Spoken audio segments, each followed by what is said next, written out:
fará. Tudo que tem fôlego, louve ao Senhor, louve ao Senhor. Tudo que tem fôlego, louve ao Senhor. Não vai lá, tudo que tem Fôlego, louve ao Senhor, louve ao Senhor. Tudo que tem fôlego, louve ao Senhor, louve ao Senhor. louvo nos vales, louvo nos montes, louvo no dia e louvo na noite. Louvo se vejo que estou cercado, os meus inimigos serão derrotados enquanto eu viver. Enquanto eu viver, minha alma irá cantar. Louve ao Senhor todo o meu ser. Louve ao Senhor todo o meu ser. Louvo se vejo, louvo se não, louvo pois sei. Louvo pois sei que estou em tuas mãos. Guerreiro louvando em adoração. Com meu louvor, muralhas cairão. Enquanto eu viver, minha alma irá cantar. Louve ao Senhor todo o meu ser. Louve ao Senhor todo o meu ser. Não vou me calar, meu Deus, e pensar como não te adorar. Louve ao Senhor Todo o meu e tudo que ser. tem aqui nas palmas, assim ó. Tudo que tem fôlego, louve ao Senhor, louve ao Senhor. Tudo que tem, Tudo que tem fôlego, louve ao Senhor, mais uma louve ao vez. Senhor. Tudo que tem fôlego, louve ao Senhor, louve ao Senhor. Tudo que tem fôlego, louve ao Senhor, louve ao Senhor.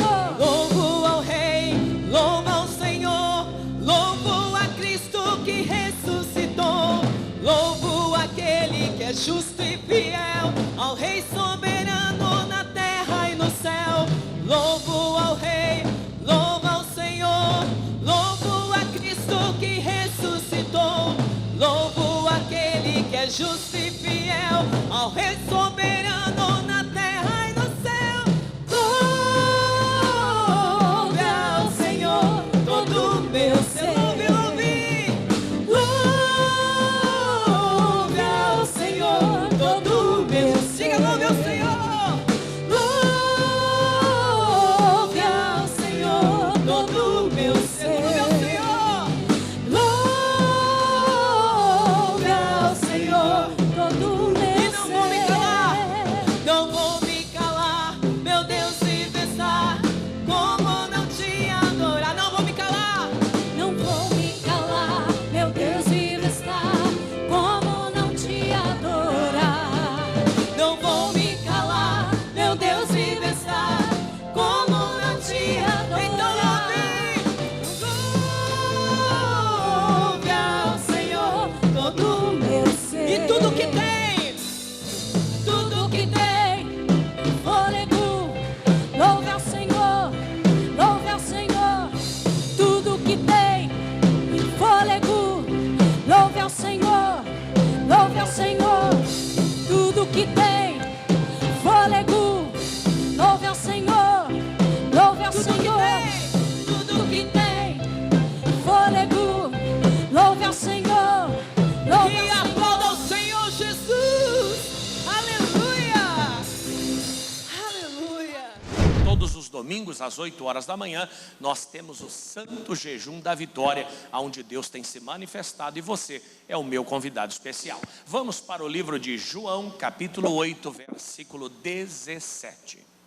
João capítulo 8, versículo 17, fala de uma formalidade que nasceu na Bíblia e que até os dias de hoje ela é utilizada no seio da nossa sociedade. Eu vou te explicar por quê. João capítulo 8, versículo 17. Tem alguém animado aqui hoje, gente? Tem alguém cheio da presença de Deus, gente? Eita glória, hoje é dia de vitória, hein? Olha o que ele diz: e na vossa lei também está escrito que o testemunho de 2 homens é o quê? É verdadeiro. Você percebe que o Senhor Jesus, quando ele valora, quando ele aprecia a questão de um testemunho, seja o testemunho de uma bênção, seja o testemunho de alguém para a condenação do outro, ele diz o seguinte: quando 2 pessoas confirmam algo, esse testemunho é verdadeiro. Por exemplo, o idólatra do Antigo Testamento, se ele fosse flagrado adorando um falso Deus e tivesse uma única testemunha, ele não era morto apedrejado, precisava de 2. Se 2 pessoas confirmassem, dizendo: olha, realmente essa pessoa se dobrou diante de uma estátua, esta pessoa era morta. O filho desobediente, a mesma coisa, 2 testemunhas. Se você notar hoje, é do mesmo modo. Quando você faz um contrato, você assina e a outra parte assina, ele tem um peso. Se o mesmo contrato assina uma parte, assina a outra, e 2 testemunhas, guarda isso, você que compra, vende, troca, aluga, negocia, se ele tem 2 testemunhas, ele passa a ser chamado título executivo extrajudicial. O que é isso? Ele tem o mesmo valor de um cheque. Você pode levar ao cartório, protestar, você pode pedir bloqueio de conta bancária ao juiz, mas se não tiver 2 testemunhas, ele não é um título executivo propriamente. Você precisa começar um processo lá no início, para depois o juiz reconhecer e depois você executar. De onde surgiu esse princípio de 2 testemunhas? Da Bíblia. Se 2 disserem que aquilo é verdade, aquilo é verdade. Por que se usa desse sistema? Porque o ser humano é falho, o ser humano tem o coração enganoso, o ser humano é rodeado de interesses, às vezes pretensões, às vezes até maldade. Então Deus falou o seguinte: olha, para ser verdadeiro, 2 tem que confirmar, aí é verdade. Se 2 não confirmarem, não é verdade. Só que tem um porém: o nosso negócio é com o homem em muitas coisas. Você nunca vai comprar uma casa de Deus, um apartamento na planta do Senhor. Você nunca vai adquirir um negócio da parte de Deus. Não. Nós adquirimos dos homens, não é isso? Fazemos contrato, colhemos a assinatura de 2 testemunhas. Só que aquilo que de fato importa na nossa vida, nós não fazemos entre homens, nós fazemos entre nós e o Senhor. Porque sem a bênção dele, ninguém sai do lugar. Sem a vida que ele deu, nós não somos nada. E nós temos que aprender a lidar com homens e também a lidar com Deus. Entre os homens, para ser verdade, 2 testemunhas. Entre nós e Deus, para ser verdade, carece de testemunha? Não. Porque Deus é maior do que qualquer testemunha. A palavra que ele fala não precisa de registro em cartório, não precisa de assinatura de ninguém, não precisa da confirmação de ninguém. Ele não muda, ele não falha, ele não volta atrás, diferente do homem. O homem fala uma coisa hoje, amanhã já mudou, não é isso? Eu lembro de uma história. Olha, mamãe, papai faleceu e nós vamos vender a única casa que ele deixou. Como a senhora já era divorciada dele quando ele adquiriu esta casa, a senhora não tem parte na herança, a herança é só nossa, dos filhos. Eram 3. Mas como nós não queremos deixar a senhora desguarnecida, não queremos deixar a senhora na mão, nós vamos dividir a herança em 4, mesmo a senhora não tendo o direito. Então vai ficar 3, uma parte para cada filho e uma para a senhora. Mesmo que a senhora não tenha direito, a gente vai dar. Ai, vocês são maravilhosos, que bom, vocês são demais. Vamos ao cartório. Foram. Chegaram no cartório, foi dito assim: olha, foi feito o divórcio, mas não foi averbado, portanto ele não tem validade jurídica nas negociações. Ele tinha que ter sido averbado naquela época. Então, sendo assim, mamãe é titular do direito também. Ela também tem direito na herança. E ela não só tem direito na herança, ela tem direito à metade do bem, porque ela é meieira, e da outra metade ela ainda tem direito a uma parte. Então 50% é para ela, e dos outros 50% fica 25% para cada um, para cada filho e para a mamãe também. Mamãe se deu bem, sim ou não? Mamãe pegou a chave e falou: quer saber de uma coisa? Não vou vender nada. Eu vou alugar essa casa, eu vou fazer dinheiro, a casa é minha. O senhor está rindo porque não é com o senhor que aconteceu. Resumindo, enquanto ela achava que ela não tinha direito, que maravilha, vocês são demais, olha que beleza. Quando ela soube que ela tinha direito a metade mais 25%, ela tomou a chave e disse: ninguém vende nada, eu vou cuidar da casa e assim a gente vai fazer. Em outras palavras, o ser humano é perigoso. Colha testemunhas, grave, tire foto, assine, reconheça a firma, faça o que tiver que fazer. Agora, quando Deus tiver lhe dado uma palavra, abandone tudo isso, segura forte na sua mão, porque Ele vai cumprir tudo que te falou. Diga aleluia. Ele não é homem para que minta, nem filho do homem para que se arrependa. Agora, como eu sempre costumo fazer, acabei de te apresentar a solução, não é? Deus não muda, Deus não falha. Vamos falar do problema? Tem gente que quer tratar Deus do mesmo jeito que trata o homem. Como eu vou saber se vai acontecer de verdade? Tá bom, eu faço, mas como eu vou ter certeza de alguma coisa? Tá, eu vou entregar, mas e se der tudo errado? Amigo, com esse tipo de pensamento, você não vai com Deus nem daqui na esquina. Por quê? Porque a única garantia que Deus dá aos seus servos é a palavra. Ele nunca deu outra garantia a ninguém. Abraão, sai da tua terra e da tua parentela e vai para uma terra que eu te mostrarei. Abraão saiu dali com um cheque assinado? Com uma nota promissória? Com uma gravação qualquer? Não, ele saiu dali com uma palavra no coração. Agora te digo sem medo de errar, esta palavra se cumpriu na vida dele de uma maneira gloriosa. Se hoje o que você tem, talvez a única coisa que você tenha é a palavra de Deus, descansa e confia, porque tudo vai se cumprir na sua vida. Diga aleluia e aplauda Jesus, que não erra, que não falha e que não mente. Diga amém. Por que estou falando sobre isso? Hebreus capítulo 6, versículo 13. Hebreus capítulo 6, versículo 13. Você percebeu que lá no texto de João 8,17, o próprio Deus, Ele só aceita o testemunho do homem se tiverem duas testemunhas. Porque Deus conhece o ser humano, não é isso? Até criança mente, viu? Esse negócio de não, meu filho não mente, eu coloco a mão no fogo pelo meu filho, olha o churrasco. Irmão, criança é influenciável, criança se sente ameaçada, criança se sente acuada, criança mente sim. Quantas vezes você vê? Meu pai me bateu, mãe. Bateu nada, todo mundo viu que não bateu, mas a criança mente. E quando a gente vira adulto, ao invés de parar de mentir, o que a gente faz? A gente se aperfeiçoa na mentira, porque está na natureza do ser humano, não importa o motivo, tá? Eu menti porque eu tive medo. Eu menti porque o prejuízo ia ser muito maior. Lembra do Abraão que mentiu dizendo que Sara não era a esposa dele? Por que ele mentiu? Com medo de morrer.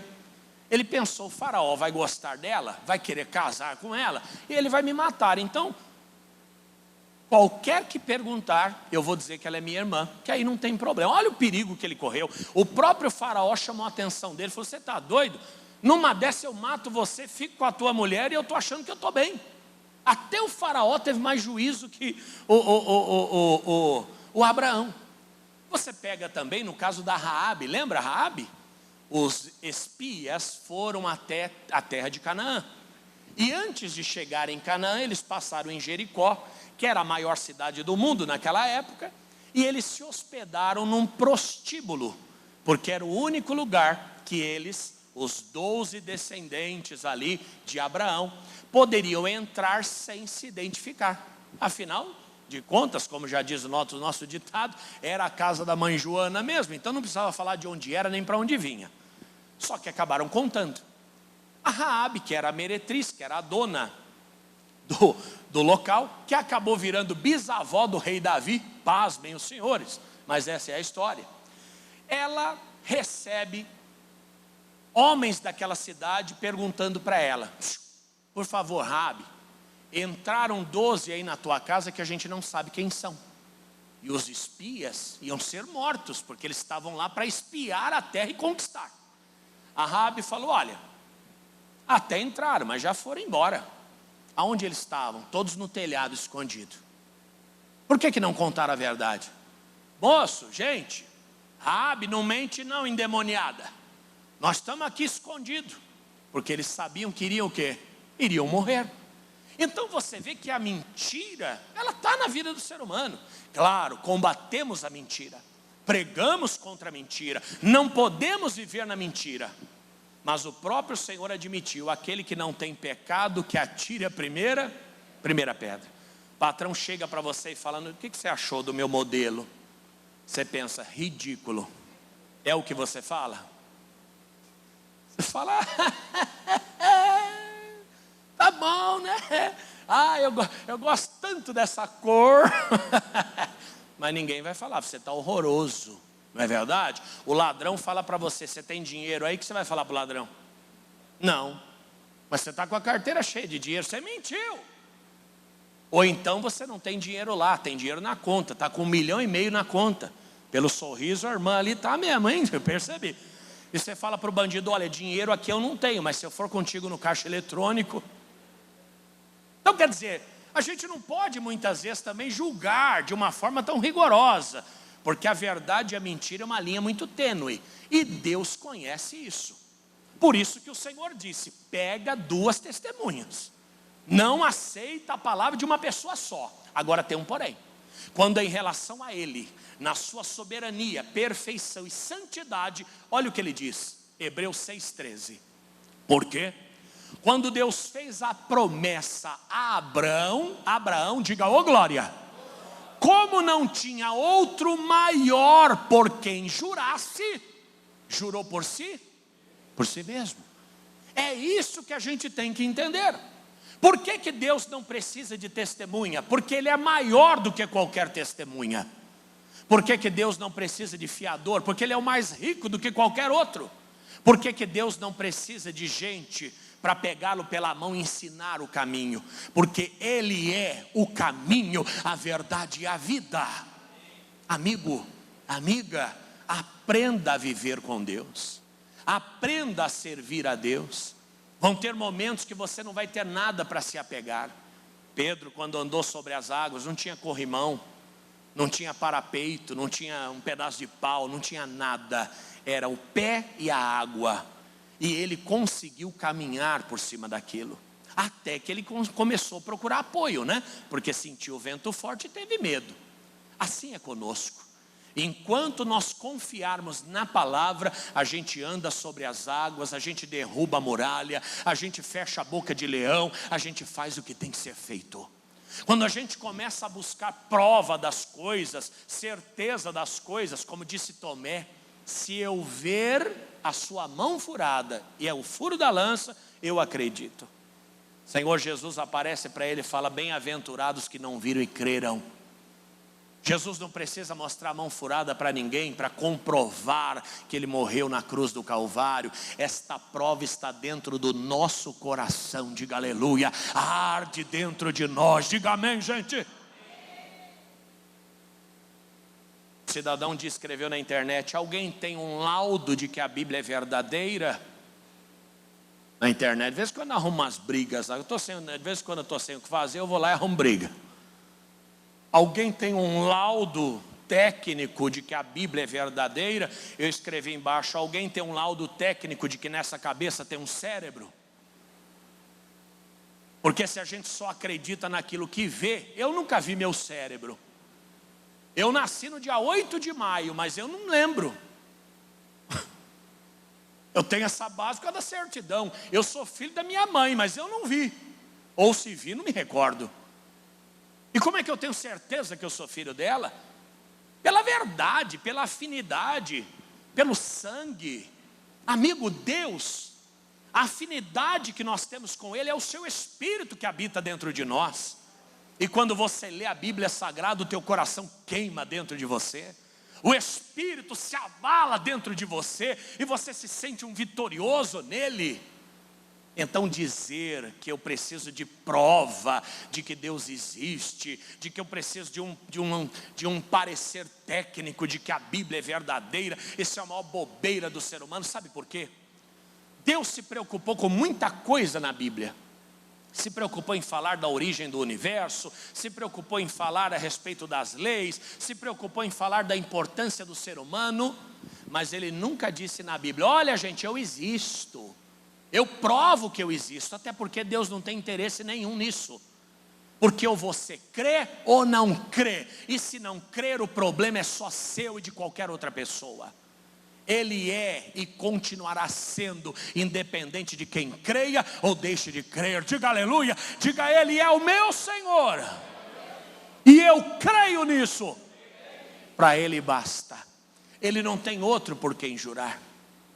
Não existe banco nesse mundo que possa garantir o crédito do Senhor. Não existe fiador nesse mundo que tenha mais bens do que Ele. Não existe ninguém que seja mais honesto do que Ele. Então, para você nunca mais esquecer, não espere receber um cheque de Deus. Olha, eu existo, viu? Está aqui um cheque de R$1.000, 10 mil, 100 mil, porque caso, né? Você nunca vai receber isso. No máximo que você vai receber do Senhor, e isso é glorioso, é a sua palavra, é a sua promessa. Esta semana eu mandei uma promessa a cada dia para vocês. Quem recebeu a promessa? Esta é a sua garantia de vitória. Diga aleluia. Leia e releia cada uma delas. Tome posse da sua bênção e seja vencedor em Cristo. Diga obrigado, Jesus, e vamos aplaudir a Ele. Oh, glória! Gênesis, capítulo 26, verso 1. Vamos para a prática da coisa, não é? Porque tudo na teoria é muito bonito. Tudo na teoria é muito bonito. Eu fiz um curso de conserto de máquina de lavar. De todos os cursos que eu fiz na vida, fiz curso de enfermagem, conserto de máquina de lavar, conserto de micro-ondas, me formei em direito e eu já sou pastor. Olha que sucesso. Como eu falei no dia do reverendo aqui, é clínica geral. Nós tínhamos lá uma máquina que servia para estudo. Então você tinha uma máquina, vamos supor que isso aqui fosse a máquina de lavar, que ficava em cima de uma bancada. A máquina inteira, completa, aquela Brastemp antiga de ferro, lembra? Aquilo era uma beleza para uso, mas no dia de uma mudança você falava: Satanás me mandou isso aqui. Porque é pesado, tinha cimento embaixo. Eles usavam uma placa de cimento para estabilizar o tanque. Meu Deus do céu, muitas tinham, né? E lá no curso tinha uma máquina como essa, em cima de uma bancada. Vamos supor que essa é a máquina. Só que para nós termos a visão do funcionamento, eles tiraram a carcaça da máquina e fizeram 4 pezinhos. E aqui era acessível, né? Para você poder ver a máquina. Só que para testar, nós não podíamos enfiar a mão por aqui, porque na prática aqui é fechado. Você tinha que enfiar a mão por onde? E o professor, num trabalho tremendo, mostrando como trocava uma peça, e um aluno veio todo empolgado, emocionado, falou: mas professor, não é mais fácil enfiar a mão por aqui? O professor falou: mas seu tonto, no dia a dia isso aqui vai estar fechado. Vai estar lá, você não vai conseguir, você vai ter que ir por baixo. Então eu estou te ensinando a ir por baixo. Tudo na teoria é muito fácil. Máquina aberta, você está vendo. Vai na casa do cliente, deita aquela máquina de 300 quilos e entra embaixo, para você ver o rolo. A vida é desse jeito. Você lê na Bíblia, Abraão, Isaac, Jacó, José, Moisés, Isaías, Jeremias, você fala: é comigo. Quando Deus fala: então vem. Você fala: não, eu acho que é melhor deixar para mais tarde. Porque a coisa não é fácil. Abraão era o pai da fé. Como Abraão acreditou. Vai lá, pastor, o senhor e o Liminha estão na mesma... Você vê que ele está empurrando vocês para frente. Como Abraão acreditou, de Deus eu vou acreditar. É isso? Toma teu filho a quem tu ama, sobe ao monte e sacrifica. E aí? Como Abraão. É tão bonito cantar, né? Quero ver se Deus pega você e fala, então vem. Não que Ele vai mandar você sacrificar alguém, até porque nem o próprio Abraão precisou sacrificar, foi só um teste. Mas Ele pode chamar você para outras coisas, para outras missões. Muita coisa que a gente canta, irmãos, é só da boca para fora. Não é isso? Abro mão dos meus sonhos. Ajuda aí, pastor. Digo sim. Só quem conhece canta, bem alto, vamos lá. Abro mão.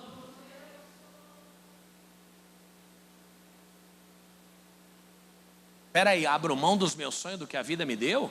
Sexta-feira santa, Jesus morreu na cruz, 15h, nós estamos aqui. Você fala, mas já estou com a passagem comprada. Abro mão dos meus sonhos. Você não abre mão nem da passagem, você vai abrir mão do que a vida te deu.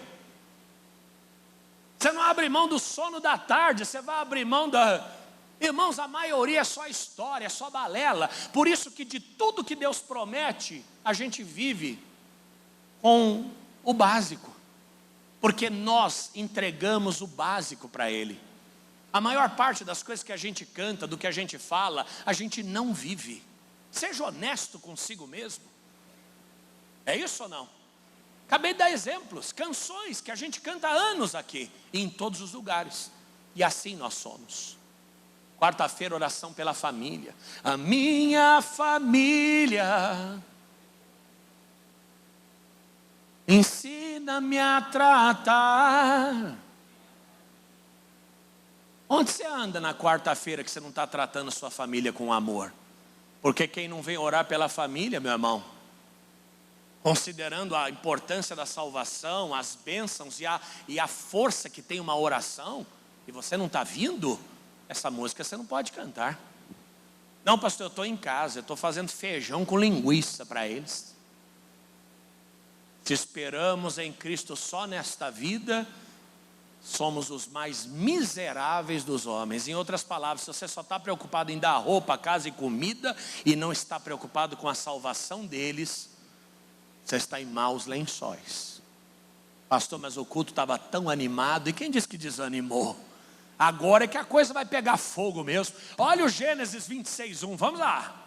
E havia fome naquela terra, além de quê? Da primeira fome, porque nos tempos de Abraão já havia acontecido. Que foi nos dias de Abraão, claro, versículo 2. Isso, desembarca o vaso aí, Jesus, o 2. E apareceu-lhe o Senhor. Mas tem a parte B ou não? Você precisa me ajudar aí, irmã. Tem a parte B ou não? Senão eu leio aqui da Bíblia mesmo. Ou não? Esse está inteiro. Então vamos lá. O 2. Tem a parte B. E por isso foi-se Isaque a Abimeleque, rei dos filisteus, em Gerar. Presta atenção. Israel fica numa região desértica. Em Israel tem neve no inverno, mas tem 50 graus no verão. A coisa é séria. O único rio que corta a nação de Israel é o rio Jordão, que nasce lá no Monte Hermon, nas geleiras, na divisa com a Síria, se transforma no rio Jordão e termina como Mar Morto. É a única faixa de água que há lá naquele lugar. Então, de tempo em tempo, essa água diminui. Tanto é que a maior parte da água que se bebe em Israel é tirada do mar. Eles dessalinizam a água e fornecem lá. A água mineral é horrível, já estive lá, coisa séria. A nossa água aqui é uma riqueza, irmãos. A água lá tem gosto de sal. Tem salobra, né, que eles falam. Coisa séria. E de tempo em tempo, né, hoje não, mas no passado você tinha problema com chuva. Se não tem chuva, não tem água. Se não tem água, não tem comida. Se não tem comida, tem o quê? Tem fome. Abraão passou por isso e agora o Isaque passa por isso também. E o que ele faz? Ele vai em direção ao Egito. Para quê? Para buscar comida. Por quê? Porque no Egito tem um rio muito conhecido que nunca seca. Qual é o nome dele? O rio Nilo. Lembra daquela passagem de Eclesiastes? Lança teu pão sobre as águas, e ao passar de muitos dias o encontrarás. Lembra dessa passagem? Essa passagem tem a ver com o rio Nilo, porque no inverno ele enche, no verão ele seca. Ele não seca, ele diminui o volume. O que as pessoas fazem? Pegam o trigo, que pão e trigo no hebraico tem a mesma palavra, usa-se a mesma palavra, e eles lançam na água do Nilo. Como a água está baixinha, bem lenta, aquele trigo vai indo para as laterais, e ele vai o quê? Fincando na terra. Quando vem a cheia, o que acontece? A água sobe. O que acontece com aquelas sementes? São regadas. Quando vem a baixa de novo, elas estão regadas, enfiadas na terra, elas germinam. Então eles passam colhendo o trigo na beira do rio Nilo. Por isso que Eclesiastes disse: lança teu pão sobre as águas, porque lá na frente você vai encontrar. Tudo na Bíblia tem um significado, nada é por acaso. Então o Egito, por conta das águas, era o refúgio das pessoas. Toda vez que tinha fome naquela região, eles desciam para lá. Só que no caso do Isaac, quando ele já estava no sul de Israel, atravessando quase já para o continente africano, porque o Egito já é na África, o Senhor deu a ele uma palavra: não desça ao Egito, fica onde você está. Aonde ele estava? Ele estava naquele momento aonde hoje é chamado Palestina. Por que chama-se Palestina? Porque no passado era uma terra habitada pelos filisteus.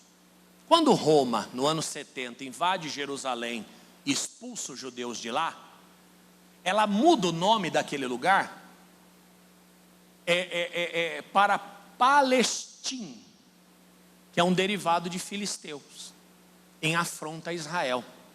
Agora já no tempo recente, no ano 70 depois de Cristo, os filisteus viveram lá na época de Abraão. Agora no ano 70 depois de Cristo, quando Roma tira os judeus de lá, o que ela faz? Ela coloca o nome daquele lugar de Palestim. Foi daí que surgiu Palestina, que na verdade é uma derivação de filisteus. Os atuais palestinos hoje são uma continuidade dos filisteus daquela época. Veja que o rolo não é de hoje. O problema se estende a milhares de anos, né?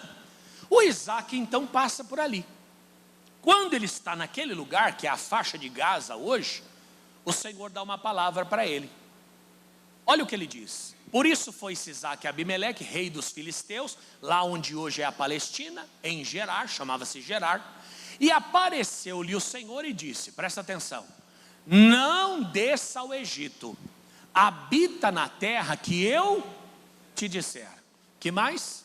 Peregrina nesta terra e serei contigo e te abençoarei, porque a ti e à tua semente darei todas estas terras, e confirmarei o juramento que tenho jurado a Abraão teu pai, e multiplicarei a tua semente como as estrelas dos céus, e darei à tua semente todas estas terras, e em tua semente serão benditas todas as nações da terra, porquanto Abraão obedeceu a minha voz, guardou meu mandamento, os meus preceitos, os meus estatutos e as minhas leis. Para aqui. A terra, uma fome tremenda. Isaac descendo em direção ao Egito para comprar comida. O Senhor falou para ele: não vai, fica aqui. Mas aqui aonde? Na terra dos filisteus. Aqui eu vou te engrandecer, eu vou te abençoar, e eu vou fazer contigo como eu fiz com teu pai Abraão. Presta atenção. A terra estava seca. O que tinha lá? Fome. Posso falar uma coisa a você? Às vezes é o que nós estamos vivendo. A terra está seca, às vezes há fome na terra. Você fala: pastor, o casamento não dá mais, o noivado, o namoro, o trabalho, o meu chamado, a minha vida de um modo geral, a minha saúde virou uma terra seca. E o que é que eu faço? Ouça a palavra daquele que não muda. Se o Senhor está mandando você ficar nesta terra, você tem que ficar. Ah, mas contraria, não é bem assim, alguém já falou que está errado, outro já deu palpite. A tua vida está na mão do Senhor, e é Ele quem vai te dar a vitória. Diga amém. Só que tem um porém. Você percebe que na palavra que Deus fala a Isaac, ele usa um tempo de conjugação. E qual é o tempo? Cadê os professores para me ajudar? Abençoarei, farei, engrandecerei. Qual é o tempo? Futuro, exatamente. Resumindo, Isaac, naquele momento, ele não teria nenhuma garantia. A única garantia de que se ele ficasse, ele seria engrandecido, qual era? A palavra. A mesma que você tem, a mesma que eu tenho. Eu não tenho um cheque assinado de Deus Fatioli, vai para Bauru porque eu vou te engrandecer nesta terra. Não, eu só tenho a palavra de Deus. Mas por esta palavra, junto com você, nós vamos vencer. Diga amém.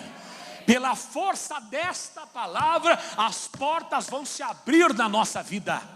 E eu digo sem medo de errar, pela força desta mesma palavra, as portas vão se abrir para você também. É difícil? Muito, muito, porque você não tem nada, vamos dizer, concreto. Como é que você sabe que o cliente vai pagar? Você tem uma duplicata, você tem um cheque pré-datado, você tem um boleto com vencimento. Se ele não pagar, você vai no cartório, tem alguém mais forte do que você. Se não pagar, você vai para a justiça, manda bloquear, penhorar. Quer dizer, você sempre vai ter mecanismos. Agora, entre você e Deus não há mecanismos. Você vai processar Deus? Você vai negativar o nome de Deus? Então você vai ter que abrir mão de toda a garantia humana e se apoiar somente na confiança que você tem no Senhor. A tua cura, a libertação dos teus filhos, da tua família, o cumprimento das promessas, você vai ter que confiar plenamente na idoneidade do Senhor, vai ter que confiar na infalibilidade dEle e vai ter que permanecer na terra, porque tem isso também. Se você sair da terra, as bênçãos são anuladas. Por quê? Porque um contrato sempre tem dois lados, ninguém contrata sozinho. Dá para fazer um contrato consigo mesmo? Contrato fechado. Hoje eu estou cantor, né? Estou tentando pelo menos. Não dá para fazer um contrato consigo mesmo. Num contrato sempre tem duas partes. Tem o contratante e o contratado, tem o comprador e o vendedor. Nós temos um contrato com Deus. Qual é a parte dele? As suas promessas, o cumprimento delas. Qual é a nossa parte? A permanência.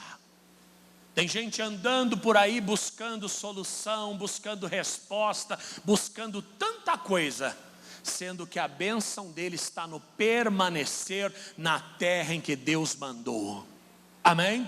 Pastor, vou fechar, foi o que Deus mandou? Não, então não fecha, tenta, vai mais um pouco, a vitória está perto. Pastor, vou abrir mão, vou abandonar o tratamento, vou embora dessa igreja, foi o que Deus mandou? Então não faça isso, porque senão o contrato que você tem, ele será anulado e as bênçãos não te alcançarão. A terra era de fome, a terra era seca, a terra era difícil e ainda estava entre os filisteus, que eram todos inimigos. Mas o Senhor falou para ele: fica nessa terra, eu vou te abençoar e eu vou te engrandecer. Oh glória! O que ele tinha naquela hora? O que ele tinha naquela hora? O que ele tinha naquela hora? Bom que eu já faço um exercício. O que ele tinha naquela hora? Só a palavra, não tinha mais nada. O que você tem hoje? Só a palavra. Pastor, eu tenho um cheque, mas é entre você e os homens, Deus não tem nada com isso. Eu tenho escritura, mas é entre você e os homens, Deus não tem nada com isso. Entre você e Deus, a única coisa que prevalece é a palavra, não tem outra coisa. Ah, mas eu quero sentir um fogo, eu quero sentir um toque, eu quero ver um anjo, eu quero não sei. Uma irmã falou para mim uma vez: pastor, o senhor estava pregando, eu estava vendo o senhor cheio de glória. Falei para a senhora usar óculos? Falei, porque quando eu tiro o óculos, eu também vejo as pessoas tudo cheias de glória. Não, você não precisa disso, e não é assim que Deus trabalha. Veja que no caso de Isaac, ele não pulou, não falou em línguas, não teve ninguém sapateando em volta dele, nada disso. O Senhor falou ao seu coração, até porque não havia Bíblia escrita nessa época. A Bíblia só começou a ser escrita por Moisés, milhares de anos à frente. Neste momento, a única maneira de Deus falar ao homem era por meio do seu coração. E eles tinham que crer no que Deus falava ao coração. Hoje tem a Bíblia escrita, Deus fala ao coração, ainda tem o pastor para encher a paciência, e tem gente que não consegue ir no caminho. Meu amigo, o que aconteceu com a gente? A garantia é o Senhor, diga aleluia.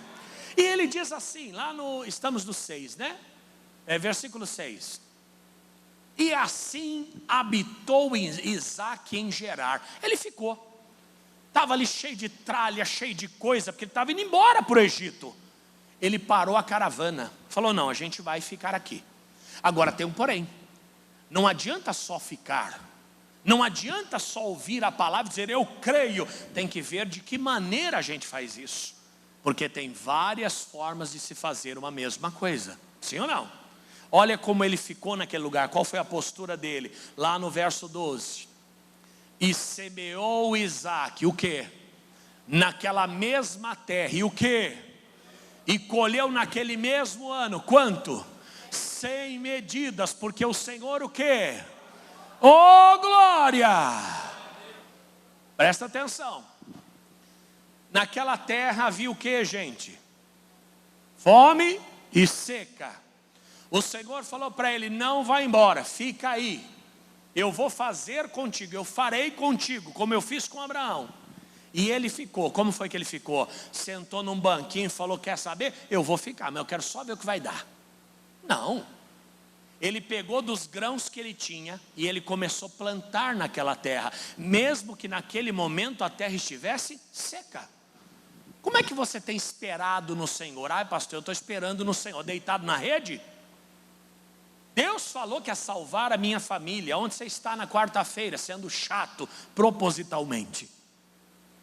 Quarta-feira, pastor, estou no jogo de bote. Eu estou fazendo artesanato com garrafa PET. Quarta-feira eu estou regando as plantas. E não está aqui plantando semente? Por mais que você fique na terra onde Deus te mandou, se você não plantar, você não vai ter nada para colher naquele lugar. Tem gente que não está plantando, por isso não está colhendo. E plantar é em tudo, é oração, é jejum, é frequência, é ouvir palavra, é dizimar, é ofertar, é ser um crente ativo, vivo, como pregamos semana passada. Não aquilo que a gente pensa que é, mas aquilo que de fato nós temos sido. Quem lembra da semana passada? Tem gente que na cabeça dele ele está cumprindo, né, com a lição de casa. Mas na prática não é bem isso. Na prática não é bem isso. Eu já falei isso aqui, isso me chama a atenção. A igreja de Jesus no começo, ela tinha pessoas que estavam dispostas a morrer por Cristo. E morreram, muitas morreram. O tempo passou. E nós levantamos uma geração que já não estava mais disposta a morrer por Cristo, mas passou a estar disposta pelo menos a viver por Ele. Tudo girava em torno da igreja. Quem é dessa época? Festa da pipoca, do cachorro quente, campanha, segunda-feira, consagração, monte, jejum. Quem aqui vinha na igreja 2, 3 vezes por semana ou até mais? Levanta a mão, quem é desse tempo? Isso, começamos morrendo por Cristo. Depois passamos pela fase, vivendo por Cristo. E hoje, o tempo que sobra, a gente entrega a Ele. E na verdade, a gente vive para outras coisas. Essa é a grande verdade. Hoje a gente vive para a faculdade, para a pós-graduação, para a empresa, para a família. Hoje nós vivemos para outras coisas, menos para Cristo. Aí uma vez por semana eu venho aqui, ouço uma palavra, desde que também eu não tenho um churrasquinho interessante para ir em Lençóis Paulistas, que senão também eu vou e não venho aqui. Sabe qual é a próxima fase? Começamos morrendo, passamos por viver e hoje é o que sobra. A próxima fase é o Apocalipse, meu irmão. Estamos vivendo o que o Senhor Jesus previu e disse assim: quando o Filho do Homem voltar, por acaso encontrará fé na terra? As virgens, as prudentes e as loucas eram virgens, mas metade prudente não deixava o azeite acabar, e outra metade era o quê? Era louca. E você ainda está bem, porque muitos nem aqui vêm mais. Já abandonaram tudo, já abandonaram o serviço a Deus, já não creem mais no plano da salvação, bem agora que o mundo está acabando. Não tem como negar. O dinheiro está acabando. A Bíblia diz que haveria um sinal que seria posto na mão ou na testa das pessoas, aonde ninguém venderia nem compraria. Sejam eles grandes, pequenos, homens, livres, ricos, e não comprariam nem venderiam sem aquele sinal. Estão percebendo que o dinheiro está acabando? Daqui uns dias não vai ter mais dinheiro. Daqui uns dias tudo será eletrônico. E aonde será eletrônico? Na mão ou na testa. Percebe o gesto que a gente já faz no celular? Quem tem conta aí bancária usa o celular? Quem usa? Alguém já fez reconhecimento facial? Você fala, peraí. Assim, afasta um pouco mais. Abre o olho. Balança. Tem gente que parece retardado na rua. Você percebeu que nós estamos vivendo exatamente o que a Bíblia diz? Na mão e na testa. E nós estamos vivendo como se nada estivesse acontecendo. Quantos bancos existiam há 20, 30 anos atrás?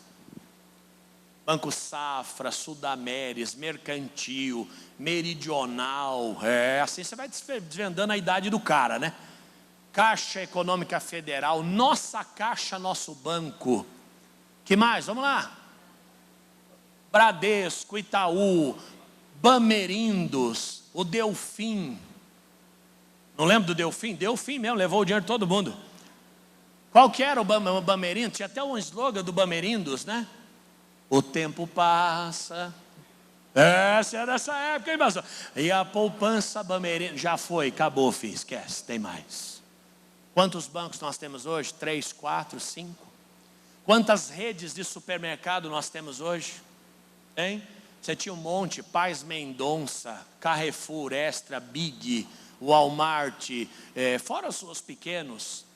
Aqui nessa cidade, basicamente, nós temos duas redes de supermercado. Se o governo der um comando, quem não tiver o 666 na mão e na testa, você morre de fome, porque não tem onde comprar. Só tem eles dois vendendo comida para nós, que são excelentes, redes inclusive, mas dominaram. Mas não é só aqui, é no Brasil. E não é só no Brasil, é no mundo. Carrefour comprou tudo. A Coca-Cola está comprando todas as fontes de água potável do mundo. Quem já bebeu a água aí? Qual é o nome da água da Coca-Cola? Cristal? Estão comprando as fontes de água. Você acha que é para que isso? É para a dominação das pessoas. Ou você nega a sua fé, ou você se enquadra no que eles querem, ou você vai morrer de sede. E você na sexta-feira santa próxima estará lá em Quixeramobim, comendo picanha de procedência duvidosa. Isaac semeou naquela mesma terra. Ele ficou onde Deus mandava, mas não só ficou, como é que ele ficou? Com alegria, semeando, acreditando na promessa. Resumindo, ele não só poderia ter perdido tempo na vida, ficando ali, como ele poderia ter perdido as suas economias, porque ele plantou. Se não chovesse, se não vingasse, ele teria ficado pobre, porque ele recebeu uma boa herança de Abraão.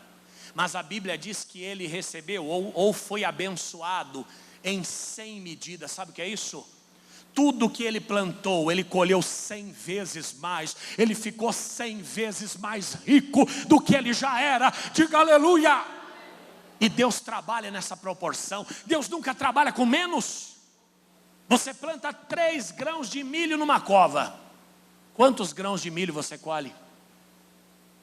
Você sabe que tem um número, né? O número exato, e sempre é ímpar, nunca é par, das espigas de milho. É uma loucura. As coisas desse mundo, a criação de Deus são loucura para nós. É sempre ímpar. Você nunca vai ter, um exemplo, 112 grãos de milho. Sempre vão ser 113, ou 115, ou 117. Para onde dobra os seus joelhos? Para frente. Olha que maravilha. E o do elefante? Para trás, por causa do peso. Se não fosse assim, ele não teria essa capacidade de se levantar. Está vendo? E pastor, está comprando a causa do elefante agora? E come e mata o dia todo, viu, irmão? Por isso que eu sou contra essas coisas. Baleia, nada o dia todo, bebe água o tempo inteiro, só come alga e peixe, é gorda. Então, essas teorias aí não funcionam. Então você vê que ele ficou rico em 100 vezes mais. Por quê? Porque ele acreditou, porque ele ficou. Não tinha fiador, não tinha cheque, não tinha contrato, não tinha calção. Tinha a palavra de Deus, que é o que eu tenho, e é o que me faz vencer e prosperar, é o que te abençoa, é o que te dá vitória. Você fala, não, mas para mim não dá, eu não vou descer do barco. Então você nunca vai andar sobre as águas. Eu não vou entrar na cova dos leões, então você nunca vai fechar a boca deles. Eu não vou ser dizimista, então você nunca terá janelas dos céus abertas e bênçãos sem medida. Você vai acompanhar tudo como alguém que acompanha alguma coisa numa vitrine de loja. Aqueles tênis bonitos, né? Você fala, nossa, 890, só está amarrado, Satanás. O devorador está querendo me pegar. Não é verdade? Não tem a famosa televisão de cachorro, frango assado, que fica rodando e o cachorro fica sentado na frente? Se eu não consigo acreditar nas promessas, eu nunca vou vivê-las, porque para viver tem que sair da terra, da parentela. Para viver tem que ficar naquela terra, ainda que ela esteja em seca. Para viver tem que pagar o preço. E qual é o preço? A fé, a crença, a entrega. E quem não se entrega está no caminho da contramão.